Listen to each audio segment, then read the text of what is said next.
El 27 de julio del año 2018 los peruanos fuimos sorprendidos con una noticia tristísima: la muerte de Marco Aurelio de Negri, una figura singular y única de la cultura y de la televisión peruanas, un representante de una especie que está casi en extinción. Marco Aurelio de Negri se definía a sí mismo como un polígrafo autodidacto, sí, autodidacto, no autodidacta, porque sabía de muchísimos temas sin haber tenido nunca estudios formales. Él realmente sabía de todo, era un erudito, pero sus pasiones eran la sexología, la obra de César Vallejo, la gallística, el cajón peruano, la lexicografía, entre muchas otras. El día de hoy queremos rendirle un homenaje a Marco Aurelio de Negri, contándoles acerca de su vasta obra, pero también contándoles un poco acerca de su vida, que por cierto fue muy discreta y reservada. Decía al inicio de esta presentación que él fue una figura única y singular de la cultura y de la televisión, porque parece, sobre todo hoy en día, que estos universos son opuestos, y él demostró que podían amalgamarse. Y esto es lo que tratamos de hacer en TV Perú todos los días con nuestro trabajo. Desde el set de Marco Aurelio me siento complacida y un poco triste también de presentar este programa para homenajearlo. Soy Norma Martínez y esto sucedió en el Perú.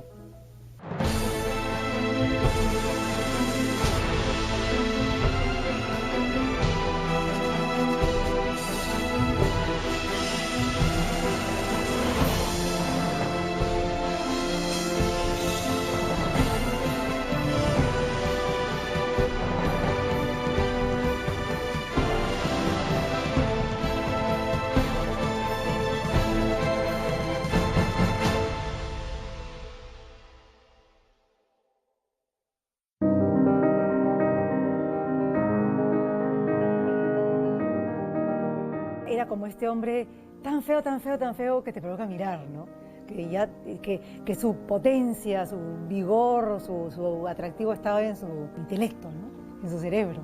Dijo textualmente la hija de Darwin lo siguiente: el hombre no desciende del mono, como asevera mi padre, sino al contrario, lo más probable es que el hombre tienda a ser mono en un futuro más o menos próximo.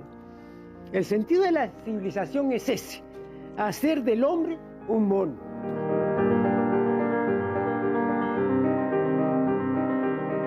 Por eso hoy está de plácemes el cerebro, ¿no? Porque el estado normal, natural del cerebro es la distracción, no es la atención. Entonces no puede haber una época que tenga tanta distracción como la presente, ¿no? Por eso digo yo que el cerebro está de plácemes, ¿no? Era celoso, celosísimo, sí, con sus libros, sus aparatos, con eso sí era celoso. Y su propia casa, ¿no? Que no dejaba entrar a nadie. Yo sé que ahorita arriba me está diciendo: ¿qué estás haciendo, Rosa? El hombre es un miembro del reino animal, del filum de los cordados, del subfilum de los vertebrados, de la clase de los mamíferos, de la subclase de los euterios, del grupo de los placentarios, del orden de los primates, del suborden de los pitecoides, del infraorden de los catarrinos, de la familia de los hominoides, de la subfamilia de los homínidos, del género Homo y de la especie estúpidos. Me parece genial. Creo que es una de las mejores cosas que se ha escrito. Claro. Y se le recuerda mucho, y ojalá haya alguien en la televisión. Nunca se le va a reemplazar, nunca. Es irreemplazable, es un ícono, ¿no?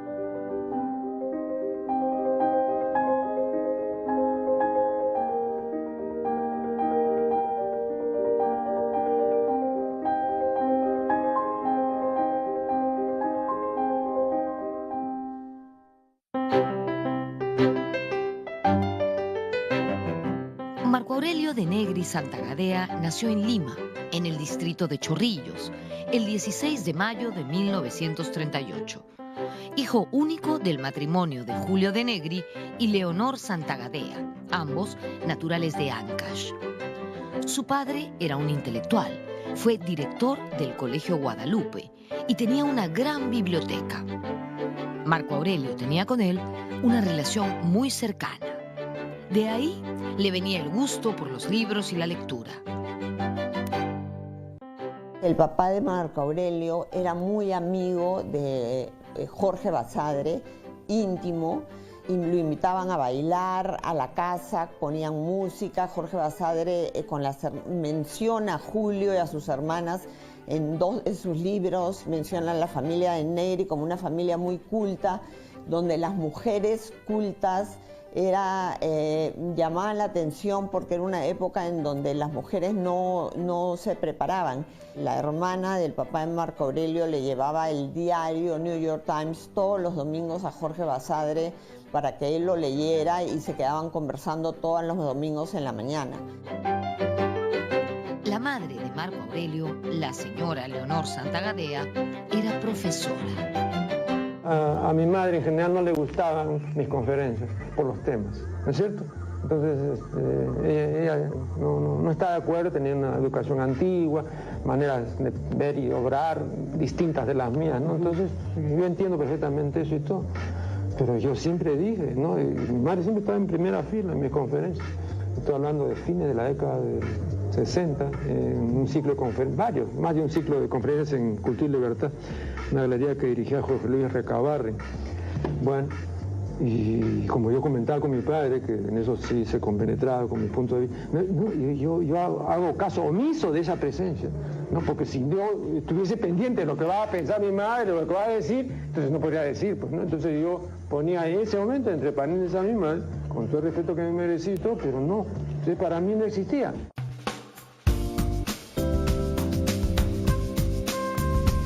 Es público y conocido que Marco Aurelio tenía una personalidad muy especial.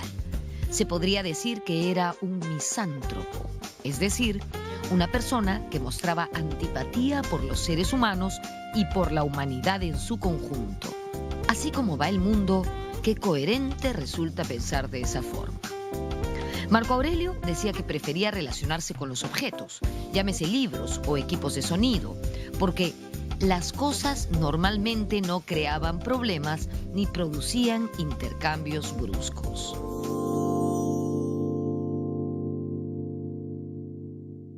Con toda humanidad y con todo cariño veía que Marco Aurelio estaba marcado por una forma especial, personal, de relacionarse, y que eso venía del apego.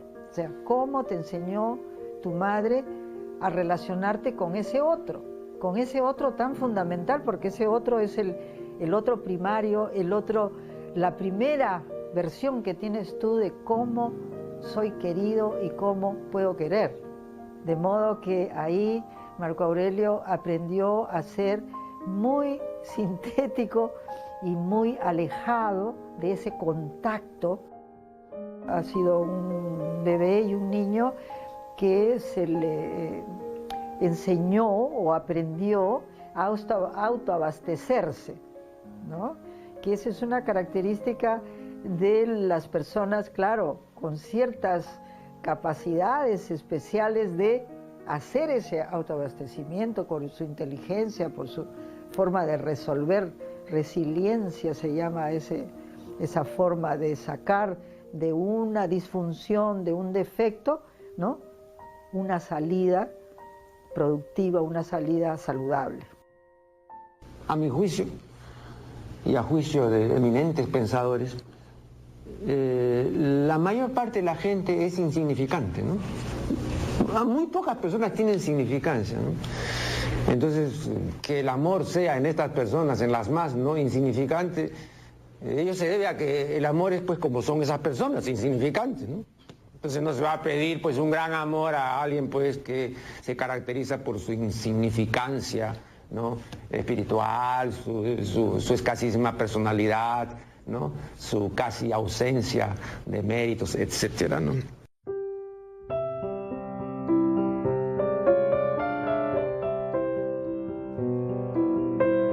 Yo me imagino que él hubiera querido tener familia, ¿no? Él fue siempre un hombre muy solo, muy pegado a su madre, a quien amó, ¿no? Un hombre que se enfermaba todo el tiempo, que tenía muchas alergias. Entonces, yo creo que tenía alguna incapacidad para relacionarse, tenía muy poca paciencia con la gente, con la ignorancia, con la estupidez, con la mendicidad intelectual, como él la llamaba, ¿no? Hablaba de la mendicidad, de la indigencia del ser humano, no de la indigencia física ni económica, de la indigencia intelectual, y no tenía paciencia para eso él.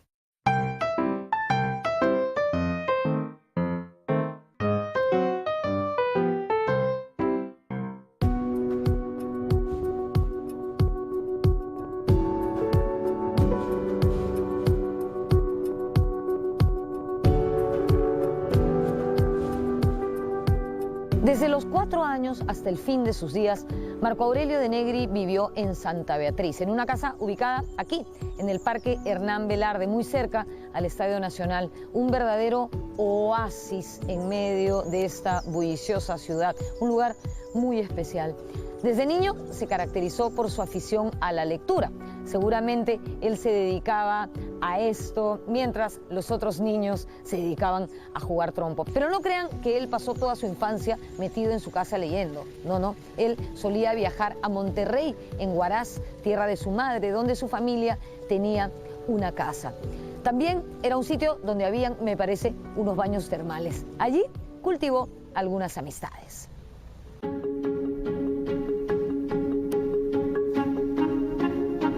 Y tenían una villa llamada Villa Margarita en el balneario de Monterrey, en Huaraz.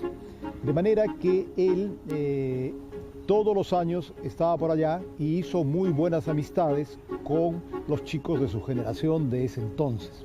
Siempre guardó en el corazón y en el alma probablemente los recuerdos de su paso por Huaraz. A tal punto que los últimos días, aun cuando estaba hospitalizado, me comentaba y me preguntaba por las familias de Huaraz.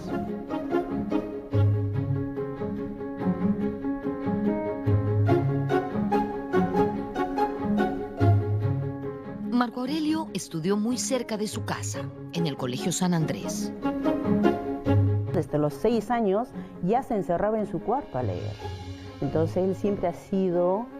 rebuscaba, agarraba cualquier libro o le pedía, porque la tía Carolina venía muy seguido a visitarlo cuando era niño. Entonces la tía Carolina siempre le leía porque ella era poetisa, creo, le gustaba leer poemas.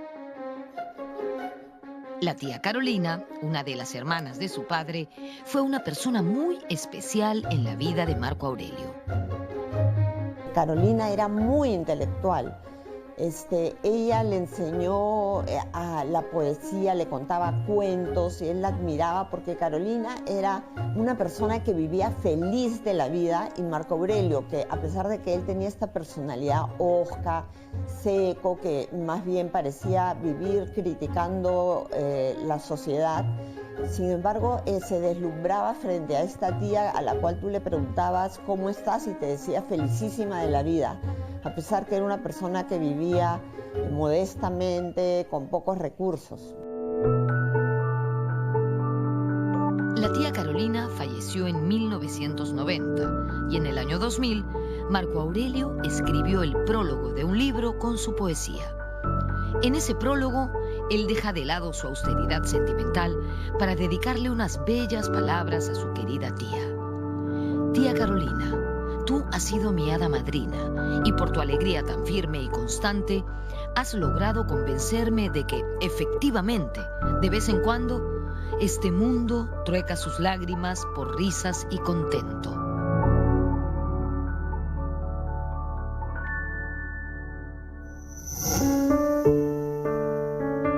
Él le decía una fabuladora de las 1001 noches, porque había una distancia muy corta entre lo que para ella era la realidad y la fantasía. Y Marco Aurelio era todo lo contrario, ¿no? Pero sin embargo había una vena en él donde le daba lugar a la posibilidad de que la ciencia no lo explicaba todo. Si bien Marco Aurelio estudió Derecho y más adelante Sexología y Sociología, él fue básicamente un autodidacta, o autodidacto, como él mismo se autodenominaba. Desde muy joven fue un hombre muy riguroso, metódico y disciplinado. Cuando lo he conocido en los 70, Yo no hubiera podido decir que él tenía relaciones muy frías o muy lejanas, no se notaba mucho eso. O sea que sí me daba cuenta que tenía una disciplina personal que era muy importante y que no derrochaba tiempo en tonterías. Él no estaba para eventos, inauguraciones, fiestas, comida, esas cosas. No estaba, pero yo lo encontraba eso como parte de su disciplina, porque como él era un autodidacta, para mí realmente era interesantísimo ver que alguien pueda manejar así tanto su formación, con esa seriedad, con esa pulcritud. Yo publiqué un ensayo sobre el exceso masturbatorio y llegué a la conclusión de que pagaba algo así como 10 millones de soles a quien me definiera lo que es un exceso.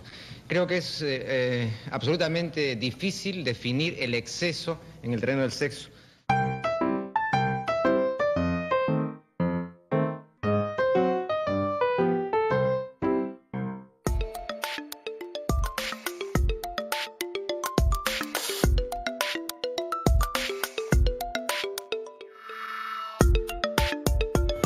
Como sabemos, el sexo es un tema en el que Marco Aurelio se movió como pez en el agua. Al respecto, escribió 2 libros, La niña, masturbación y su madrastra tabú. Perdónenme que hago una parte, pero es que ese título de verdad es genial. Y Obscenidad y pornografía. En este último reunió artículos y ensayos escritos durante más o menos 15 años de investigación. Él habló de sexo muy pronto en la televisión, incluso en los años 60 apareció en un programa donde se refirió al preservativo, al condón.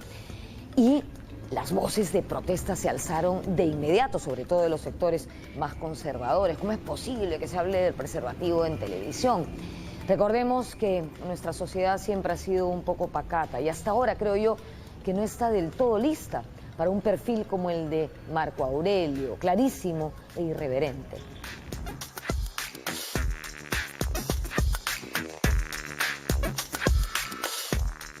Cada persona tiene su manera de excitarse. Y entonces es muy difícil la comparación entre individuos. Por ejemplo, está perfectamente demostrado de que la excitación en público es menor que la excitación en privado. Si yo me reúno con 4 compadres en el garaje en mi casa y paso una peliculita pornográfica, ¿no?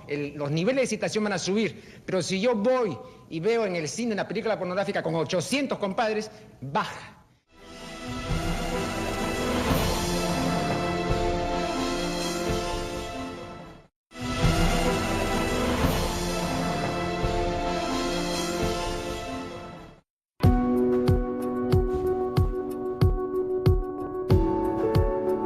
Marco Aurelio no solo fue el primero en hablar de sexo en la televisión, también lo hizo en el ámbito editorial. En 1972 dirigió la revista de cultura sexual Fascinum.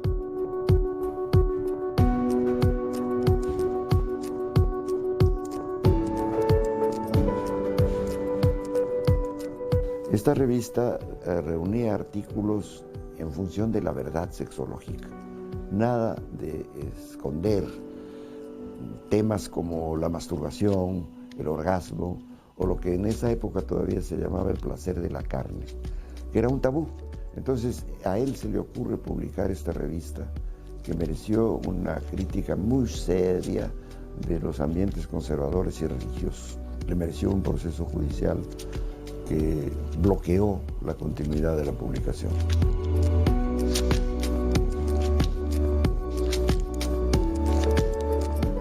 Luego se han ideado, y quiero ser muy rápido, una serie de métodos para medir la excitación. El primero que se desarrolló muy bien es el de la falografía y se pensó al principio que con los falogramas, o sea, con un aparatito que se coloca alrededor del pene, que es una venda con un dispositivo de registro, para medir las variaciones volumétricas del pene. Entonces se pensó de que con eso no había problema. Porque lógicamente, ¿no? El pene se erecta o no se erecta, ¿no es cierto? Y el aparatito, pues ahí señala si se erecta o no se erecta. Entonces te mando una película pornográfica, ¿no es cierto? Y entonces te digo, ¿y qué te parece? Una orgía, por ejemplo, espectacular. Entonces, me parece muy excitante. Y entonces el falograma, pues indicaba pene erecto, ¿no es cierto? A otro una película que van así, ¿qué te parece la escena? Bueno, nada, y efectivamente peneflácido. Y venir un hombre como Marco Aurelio y publicar artículos en donde se hablaba de la benevolencia, de lo útil que era la masturbación si se hacía bien. Y que decía además que el término implica maltrato de los genitales con la mano, que no había que masturbarse, sino autoerotizarse.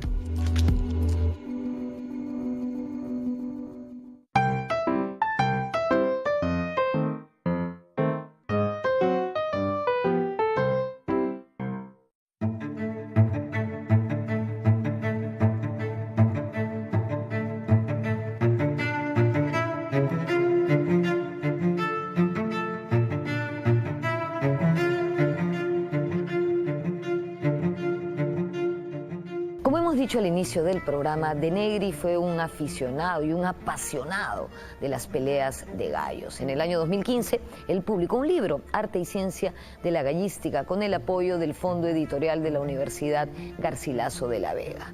En él se reunían artículos sobre el tema, evidentemente publicados en medios nacionales y extranjeros, y también algunas investigaciones inéditas. Eso sí, fiel a su estilo, Marco Aurelio dijo que ese libro no lo había escrito para sabiondos, fantaseadores y fanfarrones que lo fatigaban y lo ponían de mal humor, sino para criadores, galleros y aficionados que sí tenían ganas de aprender.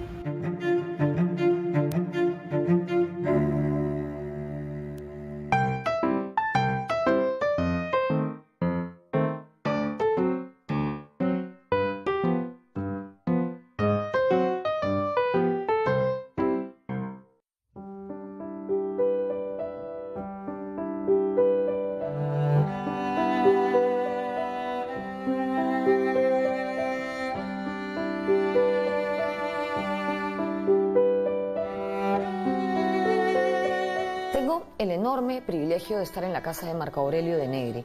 Y digo que este privilegio es enorme porque él fue un hombre muy privado, ¿no? Y no le gustaba que nadie estuviera aquí. Este era su refugio. Hemos venido aquí para contarles que además de todas las cosas que él era también audiófilo, es decir, de esas personas que sienten un gran placer al escuchar música de manera fidedigna, con altísima fidelidad. Por eso quizás también era un coleccionista de aparatos de reproducción, como podemos ver aquí, y estos son solo una parte de los muchos que hay en la casa. Para él, pues, escuchar música con esos audífonos del teléfono o en la computadora era una aberración, pues, y yo creo que tenía muchísima razón. También se sentía solitario en este placer porque ya casi no quedan audiófilos en el Perú, porque tal vez ya la gente no quiere tener grandes aparatos en sus casas.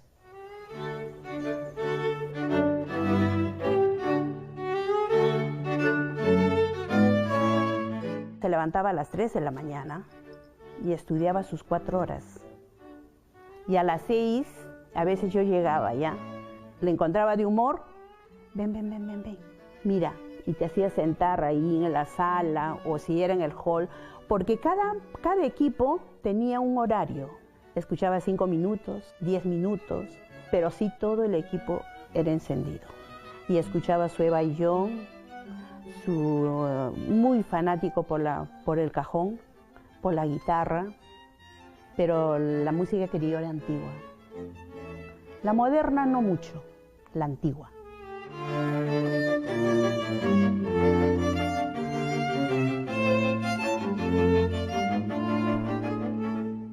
Él tenía la particularidad y el talento y el tiempo, porque no tenía mujer que lo friegue, ni tampoco fregaba a nadie.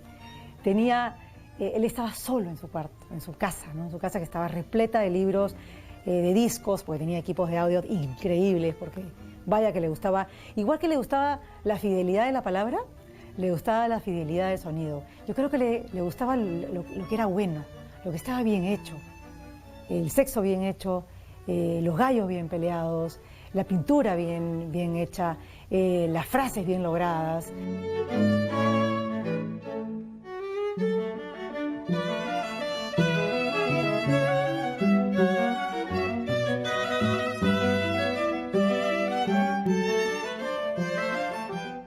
persona vital en la vida de Marco Aurelio durante los últimos 30 años fue la señora Rosa Torres.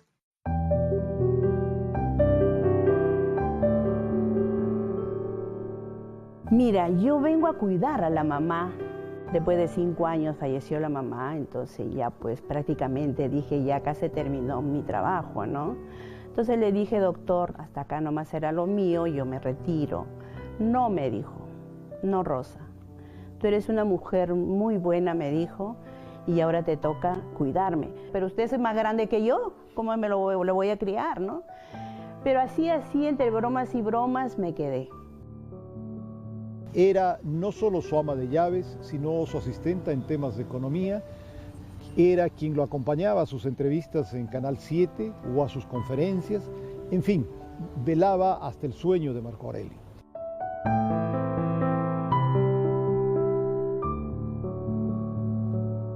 Rosita era su alma, ¿no? Era su todo. Rosita era su escudera, en realidad. Rosita era su pie a tierra. Rosita era la que creo que le pagaba la luz, el teléfono, la que le conectaba el teléfono, porque él desconectaba el teléfono en su casa. Entonces, cuando alguien quería llamar a Marco Aurelio, llamaba primero a Rosa, al teléfono celular. Le decía, Rosita, quiero hablar con Marco Aurelio. Entonces Rosita, ya, le voy a decir al doctor que conecte el teléfono. Entonces conectaba el 330, que era el teléfono que tenía, no voy a decir más números, y llamabas al fijo, y ya te contestaba Rosa. Ahí le pasó al doctor. Entonces era un protocolo realmente hablar con él, ¿no? Porque yo era la que le escogía los ternos. Yo era la que le seleccionaba la camisa, qué corbata se va a poner. Yo era la que le hacía eso. Entonces, estás bacán, le decía. Y eso no le gustaba a él, esas jergas. ¿Por qué dices eso? Porque estás bello, le decía así. No, pero no bacán, no.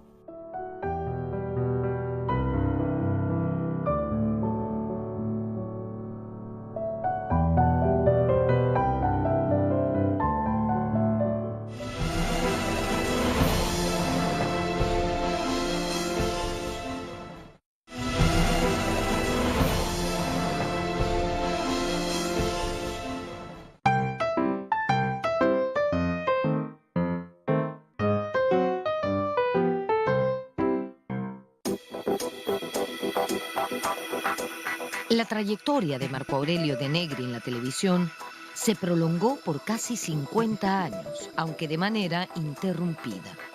Se inició a principios de la década de 1970.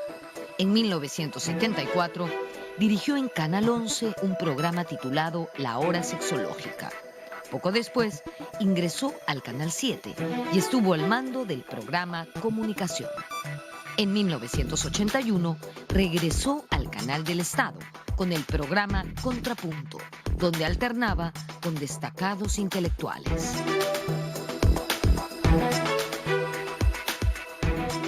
Doctor Seguín, ¿usted cree que en Lima en este momento hay películas pornográficas? Yo creo que está lleno de películas pornográficas. ¿Podría usted referir algunos títulos para orientación de la gente y poder comprender su concepto de pornografía? No digo por qué, mencione usted. Debo decirle que los títulos mismos están mostrando ya el espíritu de la película.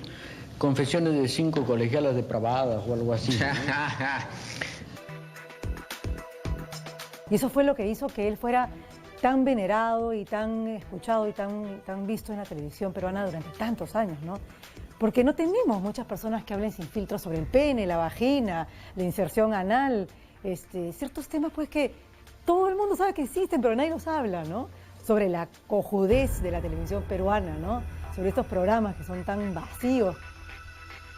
Hace muchísimos años vengo luchando en pro del esclarecimiento sexual y quiero esparcir cultura sexual. Alguna vez me han preguntado qué significa Marco Aurelio de Negri en la cultura peruana. Y yo he dicho, si algo significa, yo lo podría frasear de esta manera. Es una persona que en este país ha hecho algunas cosas por primera vez. Ejemplo, en el año 74, en el Canal 11, yo tuve un programa que se llamaba La Hora Sexológica, que se pasaba a las 9 de la noche. Ese programa duró apenas 3 meses. Ese propósito fue truncado burdamente a los 3 meses. Entonces yo digo, si hasta ahora existiera, por ejemplo, La Hora Sexológica, Entonces habríamos tenido varios años de esclarecimiento a través de la televisión, que es un medio eficacísimo de esparcir conocimiento. A fines de la década de 1990, condujo el programa A Solas con Marco Aurelio de Negri, en Cable Mágico Cultural. Con el nuevo siglo, en el 2000, Marco Aurelio de Negri regresó al Canal 7, pero esta vez para quedarse. Aquí condujo de manera ininterrumpida durante 18 años el programa La Función de la Palabra. Hoy está con nosotros Mónica Cabrejos, Ani Bustamante, el doctor Luis Millones, Josefina Barrón.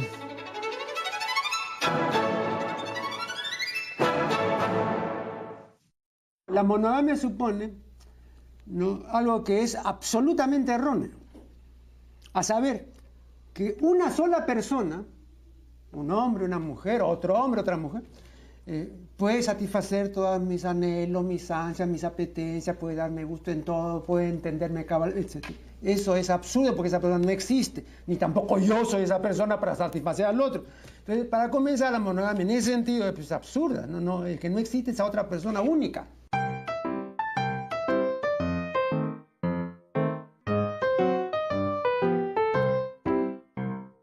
Marco Aurelio de Negri fue un duro crítico de la televisión, a la que consideraba el reino de la videocracia, donde se privilegiaba la imagen por encima de la inteligencia y de la abstracción. Él decía que la televisión, las computadoras, el internet afectaban la costumbre de leer del ser humano. Coincidía con el investigador italiano Giovanni Sartori, que postulaba que la era digital no era la era del Homo sapiens, es decir, del hombre que piensa, sino la era del Homo incipiens, es decir, la del hombre que ve, pero que no entiende. O sea, que...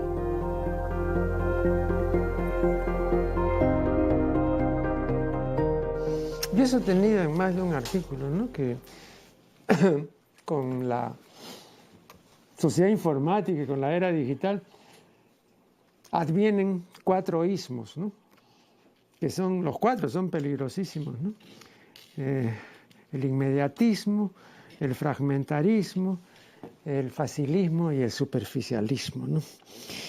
Entonces ahora hay toda una delegación de capacidades y de facultades que ya no hay que hacer porque están los aparatos y los adminículos que hacen lo que ya la gente no quiere hacer o que ya no puede hacer o que no quiere aprender a hacer, etcétera, ¿no?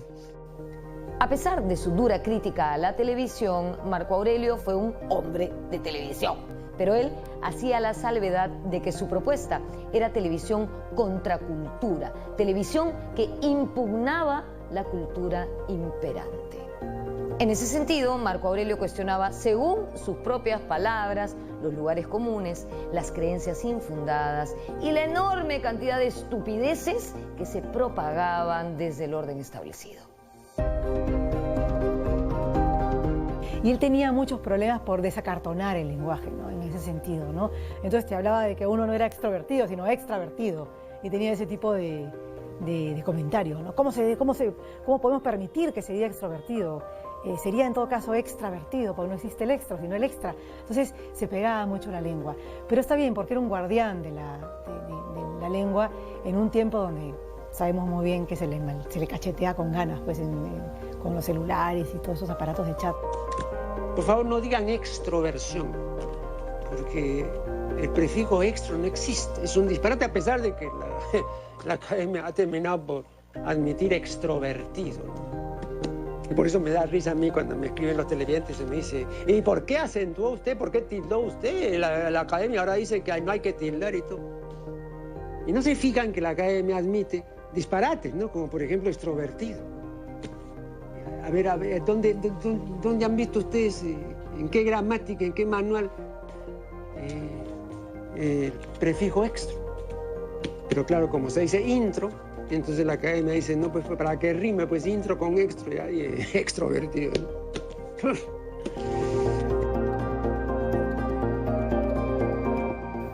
el modelo conyugal basado en la complementariedad asimétrica sigue vigente. Y la institución matrimonial no solo se valora, sino que se sobrevalora, ¿no? Entonces yo te pregunto con toda sinceridad, ¿cómo es posible esta sobrevaloración siendo, como es el matrimonio, una institución disfuncional por haber pretendido combinar el amor, el sexo y la conyugalidad, tres cosas que normalmente son incombinables? Bueno, es la familia, ¿no? Es lo que no, la familia es otra. No, este matrimonio monogámico con celos y con antecedencia romántica y con un enamoramiento así pertinaz y loco, a eso me refiero este cuadro, ¿no? Que desemboca, bueno, luego ya, pues, lo que todos conocemos, pero ha fracasado.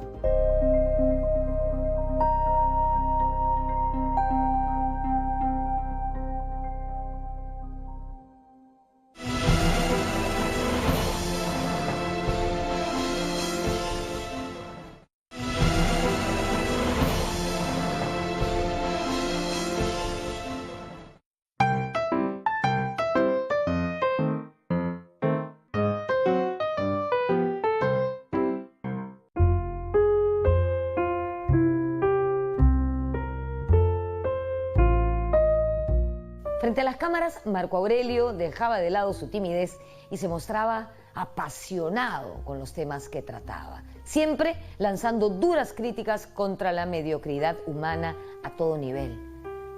Lo suyo era educar, informar, debatir, defender la calidad frente a la cantidad, haciendo una apología de la perfección. Una propuesta que podría parecer impopular, pero que terminó siendo muy reconocida. Marco Aurelio dirigió un programa cultural en la década de los 70 aquí en TV Perú llamado Comunicación y también cerró su carrera en esta misma casa con el programa La Función de la Palabra, que estuvo al aire 18 años.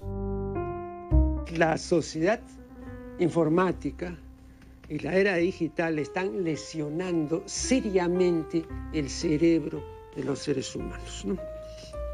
¿Cuánta razón tuvo por eso el sociólogo canadiense Herbert Marshall McLuhan cuando dijo, previendo lo que ocurriría, porque esto lo dijo allá por la década de 1960, dijo McLuhan, "It will be worse", será peor. Claro, ahora lo comprobamos, es peor. En realidad él encarna la ira de los no mediocres, en todo sentido, ¿no? Él encarga la rabia, esa rabia productiva, porque él con esa rabia produjo ideas, ¿no? Produjo reflexiones. Él compiló muchísimas ideas de otros y las metió en una licuadora y sacaba extractos, ¿no? Y te los hacía tomar. Toma esto que te va a hacer bien. Eran como extractos de verduras, ¿no? Con espinacas y esquión y cosas que tenías que tomar. Él vitaminizó la cultura peruana. Ni siquiera la cultura peruana, la cultura en general. Por eso Milan Kundera, el célebre escritor checo, ha dicho que esta es la época de la insoportable levedad del ser. Y cada vez son menos las personas de peso y cada vez son menos las personas con predicamento. En una palabra, cada vez son menos las personas con nervio y sustancia, con entidad. Lo importante es que exista un personaje como él, o que existía en ese momento, que era genuino y que dramatizaba lo que decía a tal punto que la gente no estaba viendo o oyendo exactamente lingüísticamente lo que él está diciendo, sino, mira qué bacán, ¿no? El intelectual en el fondo, ¿no? Qué bacán, ¿no? Ser erudito, carambas, es un sabio. No entiendo nada, no importa, pero la actitud, ¿ah? La actitud de que existe un personaje que tiene un gran espacio, que te dice, ama el conocimiento, mira qué bueno es estar esto, qué cosa es el clima es esto, las mujeres tienen muchos clímax, claro que sí, bacán, si lo ha dicho Marco Aurelio, feliz. Entonces les daba su punto en las cosas que sí entendían y metía 80% de lo que no entendían, pero poco importa, porque lo que importaba en el fondo es el personaje que representa el amor al conocimiento y representa que existe algo que se llama intelecto, cultura, y que todos debiéramos más o menos acercarnos a eso, ¿no? Sin temor a que yo sé poco o yo sé más ni nada, ¿no? Pero él más era televisivo, y a pesar de que también en eso su imagen era contranormativa, digamos, ¿no? Porque desde la forma de sentarse, de hablar con la mano en la boca, de hacer sus gestos que eran pues a lo Woody Allen, ¿no? Y que no eran televisivos, cuando aquí en la televisión hay que ponerse cosas en la cara, hay que peinarse bien, hay que sentarse bien, no cruzar las piernas. Cuando él viene y dice, bueno, pues, y no sé cuánto, con sus gestos y así, era antitelevisivo, no antiestético tal vez, pero sí antitelevisivo. Toda relación cuesta, entonces también antes de meterse pues con más de una relación hay que ver cuánto me va a costar esa relación, porque si me va a costar mucho, si va a ser una sobrefacturación en penas, en preocupaciones, en discusiones, en disgustos y en fin, en una serie de alteraciones del ánimo, entonces sinceramente yo no me voy a meter pues a amar a más de uno, ¿no? Porque si ya con una persona ya es suficientemente problemático, entonces ya es costoso. Ahora, repito, hay costos que conviene pagar porque realmente vale la pena pagar, ¿no? Muchísimos de los costos en materia amorosa, ¿no? Son costos que no vale la pena pagar, ¿no? Sinceramente, yo desde ahora lo digo, ¿no? Hay costos elevadísimos que no se justifican en absoluto y que la gente estúpidamente paga, ¿no? En los últimos años, la misantropía y el pesimismo de Marco Aurelio se acentuaron. En una entrevista que le ofreció al diario El Comercio en marzo de 2017, la periodista le comenta que en los años 70 él solía leer 2 libros al día, a lo que él responde, sí, pero ya no. Primero, porque el paso del tiempo limita a la persona, y a mí me ha limitado la visión. Y luego, porque uno termina cumpliendo el mandamiento de Martín Adán, que en La Casa de Cartón dice, límpiate los ojos de entusiasmos. Y claro, en esa época no me los había limpiado, estaba entusiasmado. Y finaliza diciendo, yo no volvería a hacer las cosas que he hecho en la década del 70 en temas de divulgación. Bueno, yo creo que yo sentí hace unos años que se había marcado un cambio en él, un cambio en ese sentido de no querer tratos próximos, o sea que como si, no quiero que sepas mucho de mí y como si tú eres muy afectiva y todo, no, tengo que cuidarme, ¿no? Un poco lejos. Así que yo sentí ese cambio, tanto que cuando le mandé el saludo de cumpleaños, le dije, entiendo, no he ido a verte personalmente porque entiendo, me doy cuenta que tú quieres, no sé si cuidar tu tiempo o estar más relegado a tus cosas, retraído a tu trabajo, pero lo acepto, está bien, no me molesto de eso. Así que cambió y creo que ese cambio no me molesta, hasta lo llego a entender.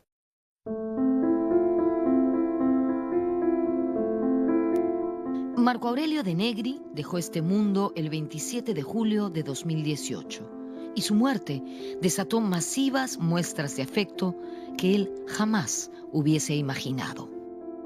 Me ha llamado muchísimo la atención ver la cantidad de información en las redes, comentarios, el entierro tan lleno de gente. Realmente eso me ha llenado de alegría porque es un tío mío al cual yo admiraba y quería mucho, pero me llena de alegría ver que haya tanta gente que compartía este amor por él, ¿no?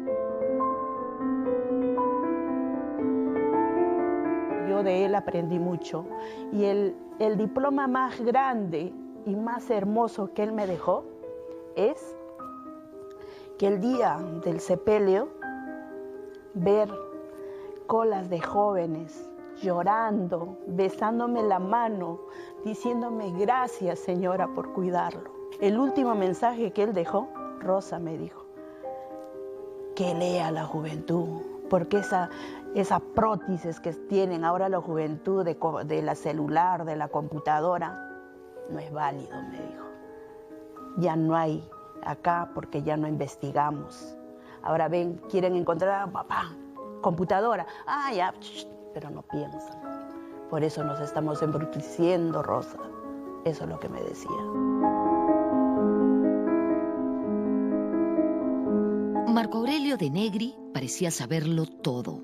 Y esa sabiduría, ese conocimiento tan cabal de las cosas, no le dejaba más opción que el pesimismo. A él le gustaba citar al paleontólogo Richard Leakey, que decía que quizá la especie humana no sea más que un espantoso error biológico. También al filósofo Jean-Paul Sartre. Tal vez podemos curarnos de una neurosis, pero no podemos curarnos de nosotros mismos. Rindámosle un homenaje a Marco Aurelio. Curémonos. Todavía estamos a tiempo.